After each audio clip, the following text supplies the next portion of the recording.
you have a read and knowledge of so many Upanishads, Gita and other religious scriptures. Can I believe on you? You will provide exact meaning of these books, what they want to be provide or they want to convey the meaning. For the basic question, what is right and wrong? How do I know which one is the right interpretation and which one is the wrong one? I'm not starting from a belief. I'm not saying that to enter the Upanishads, Vedanta, Bhagavad Gita, you have to have an a priori belief in something. So whenever you come across something that is dealing in stories and beliefs, you must know that is not Vedanta. That is not Vedanta at all.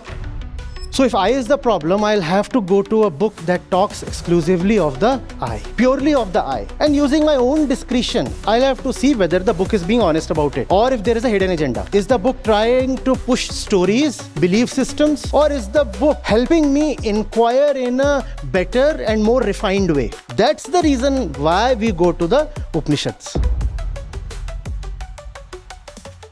So as you have claimed in your YouTube videos, you have a read and knowledge of so many Upanishads, Gita and other religious scriptures. And in few videos you claim that our society have downfall because of the corrupted or explanation by the people who are self-proclaimed honor of the religious. And now can I believe on you? You will provide exact meaning of these books, what they want to be provide or they want to convey the meaning. Good, very good question. And right. Please. And I'm not asking you the question to like that. If I know you are correct explaining, I will become your followers blindly. I will recheck it. But I want to read because I also want to read this book from basics. At least I should know basics of these. Yes. And one more. I have confusion from my childhood. For the basic question, what is right and wrong? What is right? Wonderful. So this what is right and wrong can also be applied to the first part of your question. How do I know which one is the right interpretation and which one is the wrong one? Yeah, good, nice. See, you have to go, first of all, to yourself. There has to be a reason behind all human action. We'll start from the utter basics, so that there is no question of believing in anything or following anybody. What is the one thing? What is the one thing that anybody can be absolutely sure of? Self-existent. Good, but you have skipped five steps in the equation and taken the pleasure out of it, huh?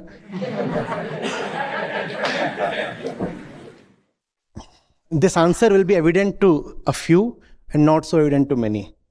All right, why do you say that we cannot be absolutely sure of the existence of this material here in the background, this thing? How do you say that we cannot be absolutely sure of the existence of this? Yes.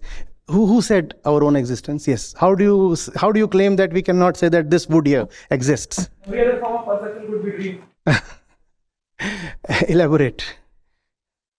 Elaborate on that. If I smoke something, I can see a dinosaur standing there. Right? So it is impossible to ask. So take that to the fundamentals, so that people can come to the same page. So I'm just saying that anything you perceive externally comes through your five senses, and they can very easily. Yes. The key word here is senses, and the next word would be subjectivity. Yeah. The key word here is senses. And so we have moved into epistemology, right? The field of the proof of truthfulness of knowledge, whether or not what you call as knowledge is knowledge or just subjective perception. So we as human beings, we perceive through our senses and process through our mind. And mind has its own internal divisions within, which is another thing. We perceive through these things, and a very basic practical experiment would reveal, let's say we have been speaking here, conversing here for the last 15 minutes, right? If I ask each of us to write down, what is it that we have discussed? Objectively, in let's say 5 points. And we ask you to exchange your notes with your neighbor. You will find a great degree of divergence, right? And not just divergence, you might find what you are writing is actually opposite to what your neighbor has written. Now, how is that possible?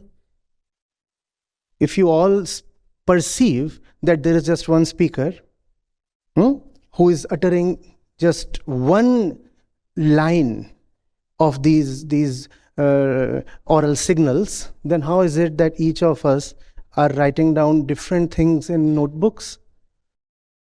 Subjectivity. Now, this subjectivity means that we do not know facts, we know our own facts. So we cannot be too sure of that. The moment we come to see and accept that anything and everything that is being perceived by the inner experiencer comes into scrutiny and loses its absolute claim as being the truth. Right? What is it then that remains and can be said to exist? The one who is perceiving. Even if he is perceiving all kinds of nonsense, and our friend used the word dream. Even if he is dreaming, there is somebody dreaming. So there is a dreamer. Even if somebody is hallucinating, there is somebody who is hallucinating. Then somebody could come up and say that the hallucinator or the dreamer himself, the experiencer himself, is false. Is false. Well, that might be true, but that does not reduce your suffering. That does not reduce your suffering. Many of us suffer in dreams, don't we? Don't we? Even if it's a dream, we do suffer, and that suffering is real. People have died in their sleep. Heart attacks because they were dreaming something very terrible. Right? Similarly, even if, I show you this and you say these are 6 fingers. And you have this concept here that if you find a man with 6 or 6.5 or 7 fingers, then that means your death is imminent. And that makes you collapse. You are still suffering, even if what you are seeing is totally false. Getting it? So the sufferer must be taken as real because the sufferer is who we are. Even if that sufferer is suffering for false reasons, yet the sufferer does exist. There is somebody who is saying, I am. Even if the claim, I am, is false, yet this claim has to be taken with seriousness because that's a claim we all make and we all suffer. You remember we said, I am a student, and what's the missing word there? What's silent in this statement? I am a suffering student. I am an employee, and what's silent over there? Again, I'm a suffering employee. So the sufferer is definitely there. We start from there. So first of all, the foundation has been solidly laid. I'm not starting from a belief.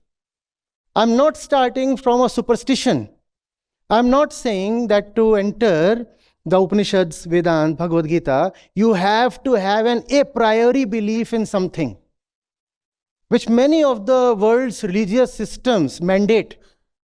They say if you want to enter our fold or if you want to go through our text, first of all you have to believe that there is this special thing sitting in the skies and he made the world and we all have to obey his command. No, we are not starting from there, and we have not yet gone to the Upanishads. It is not due to our belief in the Upanishads as sacred scriptures that we are starting from this point. We are still with ourselves. We don't know what the Upanishads are. We just don't know what the Upanishads are. We are purely with ourselves.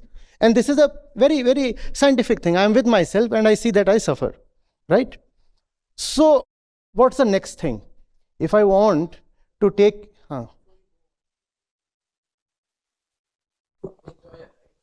Yes. I'm saying that the same logic can be extrapolated to enjoy. The only difference is in your moments of true enjoyment, the question, who am I, where am I, this question disappears. So as long as there is the question, who am I, it indicates presence of suffering. When you are joyful, do existential questions arise in your mind? And I'm not talking of flimsy happiness. I'm talking of joy of immersion in something very meaningful. So this question of identity and all kinds of, see, every question denotes a problem behind. Joy is not a problem. Joy is not a problem. Suffering is a problem. So when you are joyful, then this question, who am I, why do I exist, and where is this suffering coming from, then it does not remain there. So the whole thing gets invalidated, gone. So the problem, who am I, is only to the one who suffers. Otherwise, there is no question of who am I.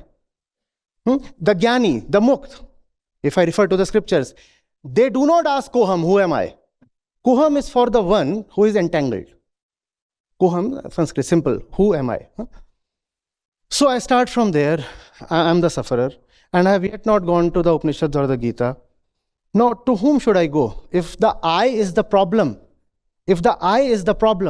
and when I ask who am I don't get an answer, then please tell me logically, what should I do? If the I is the problem, I is the sufferer, and I do not get an answer to who am I and why do I suffer, who should be approached now? The I has to be approached, right? First of all, I'll try things within myself. I'll try thinking, I'll try observing, I'll do as much as I can. That's the basic prerequisite of honesty.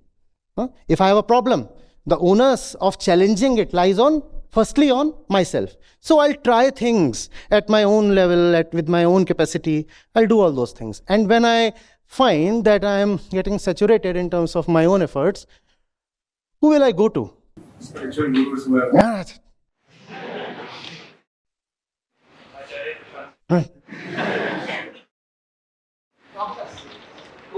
The I is the problem. So I'll go to, come on. No, the I is here and I've tried out everything and I've gained some success. I find I'm better illuminated than before, but yet there are lots of cobwebs within. There is a haze I cannot penetrate. you will find outside, you try to find something outside. Who? That's true. I have to go to now somebody who's outside, but how do I know who is the one outside I need to go to? The question is so easy. The I is the problem, so I'll have to go to. Yes, please. The I is the problem. And I'm not talking of going to a person, because he is talking of the Gita and the Upanishads. So if I is the problem, what kind of books will I go to? Or should I go to? No, don't name Vedanta. Don't say Vedanta. Yes. If I is the problem, then I should not go to me.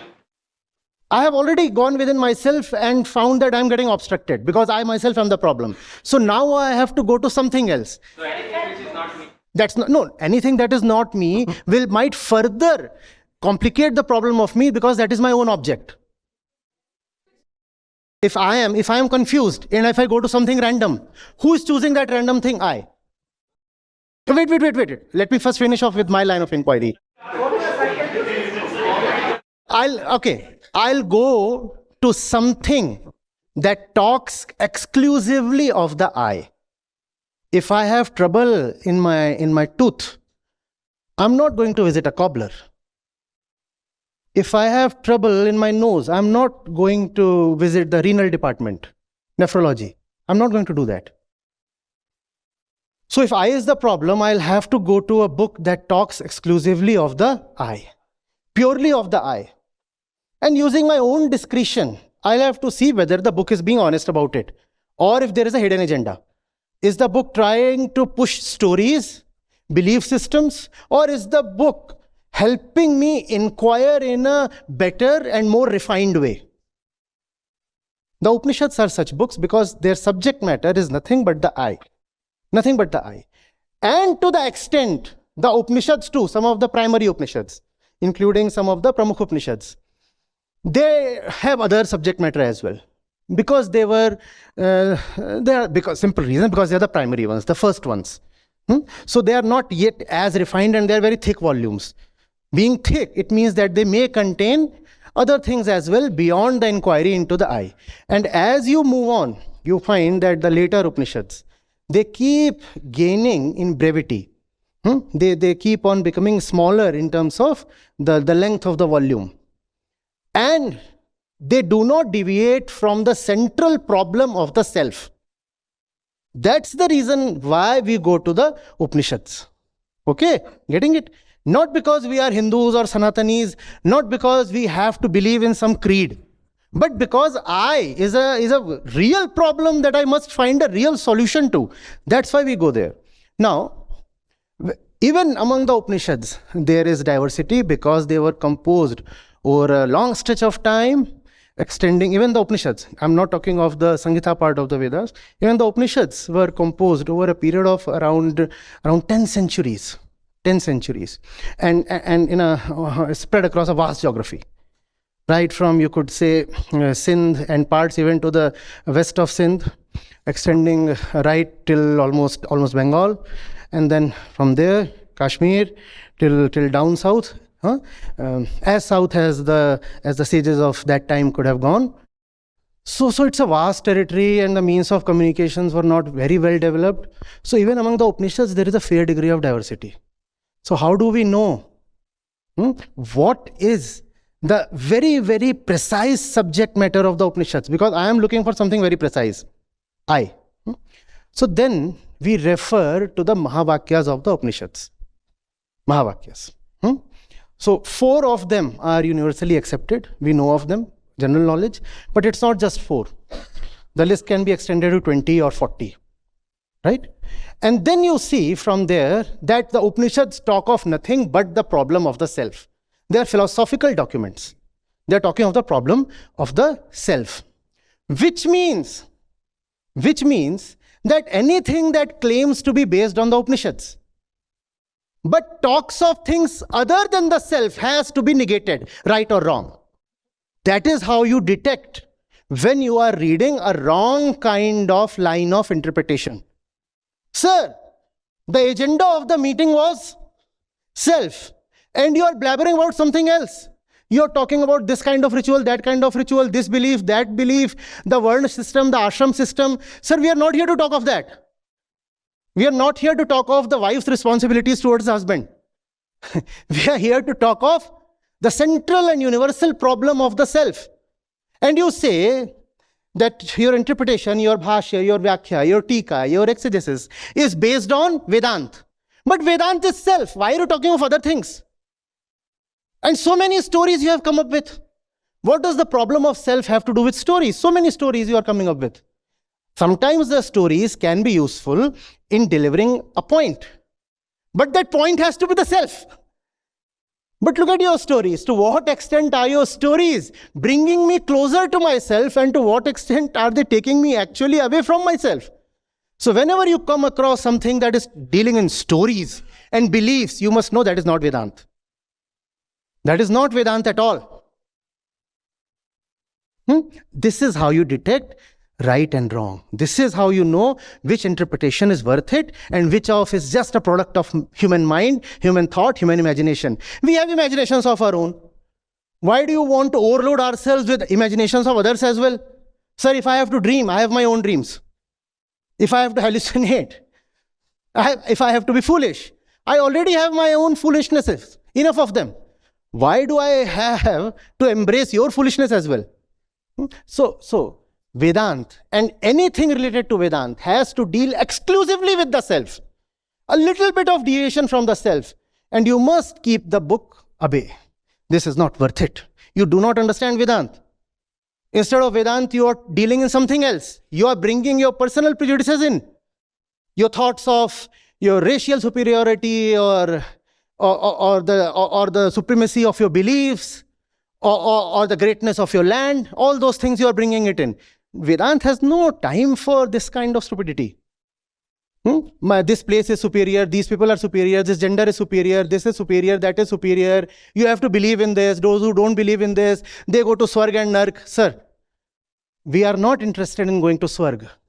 We are interested in getting liberation from the inner hell we currently, right now, presently are in. I don't want relief after death. I want relief right now. So anything that talks of all these things, what will happen to you after you die, what was happening to you before you took birth, that's not Vedanta. That's not Vedanta. Vedanta deals with only one problem, the problem of the self. The false self is aham, The final truth is Atma. That's the importance Vedanta accords to the self. The self itself is the absolute truth, because everything else is just a product, a manifestation, a projection of the self. The final truth itself is Atma. And by Atma, we do not mean the thing that flies out of your body after your death. We are not talking of something bodily. Atma is the absolute truth, not something related to the body. Not something that enters your body when you are in your mother's womb and then flies away and goes to some other lok and then enters your body when you are about to take another birth. No. That's not Vedanta. No. These are very, very, very easy kind of beliefs that were slipped into the system later on.